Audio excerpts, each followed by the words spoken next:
back. As we reported earlier, record levels of anti-Semitism were recorded in Canada last year, according to an annual audit by the Jewish advocacy group B'nai B'rith.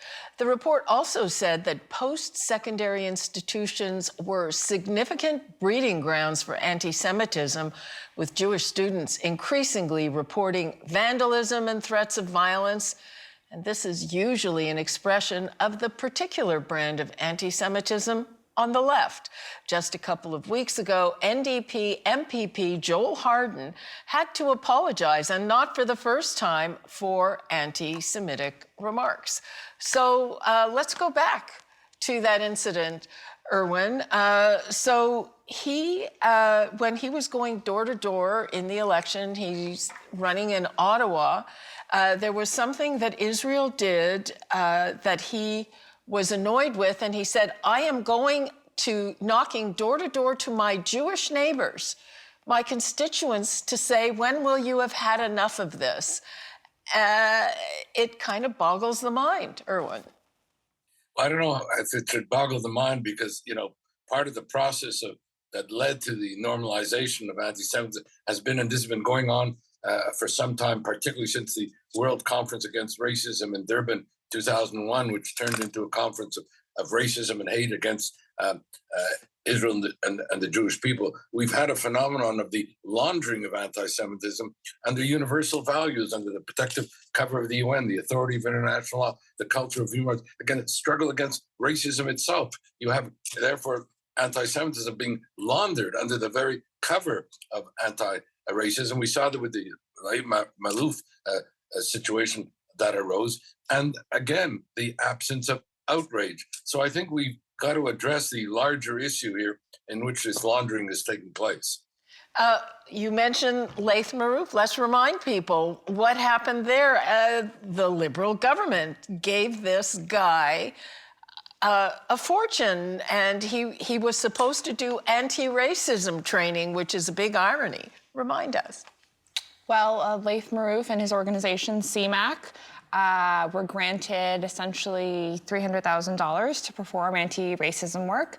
But we now know, based on tweets that were uncovered by him, his tweets that were uncovered, that he held a series of beliefs that he made publicly known, both online and in his training sessions, as video footage has shown us, comparing not only Jewish people, but Francophones, Black people, to vermin. And just last week on Parliament Hill, there was a meeting of a Palestine Friendship Committee, and one of the guests was a publisher of an Arabic newspaper, virulent anti-Semitism. What did you make of that?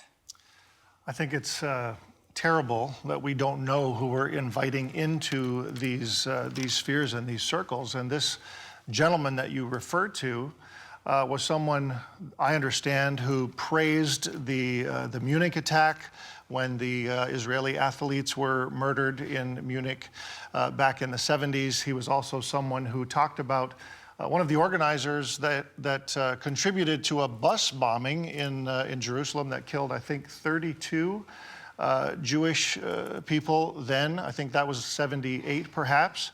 Referred to her as, a shining example of Palestinian freedom or something to that effect.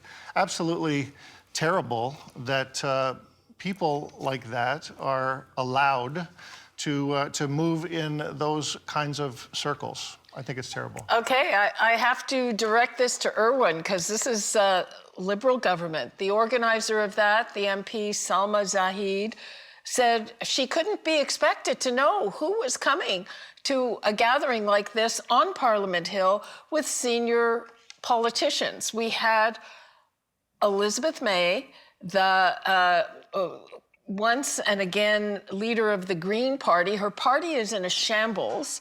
The previous leader ousted, accusing the party of anti-Semitism, and Elizabeth May, the first thing she does with her party in a shambles was go to criticize Israel. And she said she takes her marching orders from the Palestine Friendship Committee and the Minister of Transportation, Omar Al-Ghabra. He issued an apology, but it was like so kind of throwaway. Yeah, you know, and anti-Semitism is bad, and how should I know who? And they were all wearing keffiyehs. Not that, you know, Irwin? Well, okay, I've spoken actually to Omar Gabra. I mean, he was, as he expressed to me, outraged by it. But I think... Really? You believe that? Well, I've known Omar Gabra, and I take him at his word. But I think there's another issue here.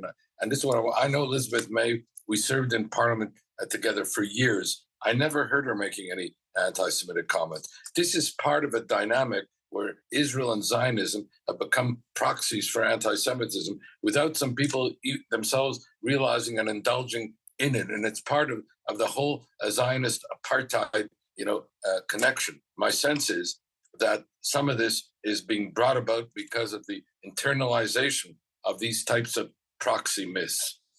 Well, and I know that she's a minister, I believe, a United Church minister. They are very big in the BDS movement, that is the boycott, divest movement against Israel. And I have encountered, blisses by them when they didn't like things that I said. And the thing that really gets me about that particular branch of it, and Martin, you'd be familiar with that, or Dara, is that they are so self-righteous, they are so convinced of their own righteousness that I don't know. I mean, maybe she might listen to you, but my impression, Elizabeth May thinks she is the most righteous person walking the planet. Dara, what about that aspect? Yes, the problem is that if your worldview is based on this idea that there's this hierarchy of power, that is this unjust hierarchy of power that needs to be, some equalized, and that there's these elites that are running things and have, are overrepresented and have too much power and too much privilege at the expense of everyone else, and that power structure needs to be dismantled. That is, that's a worldview that has a lot to recommend it. The problem is, if that's your worldview, you kind of are primed to fall face first into anti-Semitism, because the classic anti-Semitic conspiracy theory is that Jews have too much power, Jews have too much privilege, Jews are overrepresented, Jews are this shadowy elite that's manipulating the world behind the scenes. So if that's your belief, you kind of just fall right into that. It's almost an unconscious thing. And that trope that, Jews have too much power, Jews have too much privilege is so old. It's it's in the book of Exodus. Sheba, you're nodding your head. Yeah, because like Dara said, it's in the book of Exodus. My family saw it in Ethiopia in the 70s and 80s. It's a process of dehumanization that Jews are just all too familiar with. This idea that it's punching up when it comes to Jews, maybe because Jews can be deemed as white, even though we know that's not true, that we know that Jews hail from lands all over the world. So this idea of punching up, of it being just, like I said, is what leads people like Elizabeth May to say things that, she takes her standing orders from foreign diplomats. So. Okay, there's more after the break. Don't go away.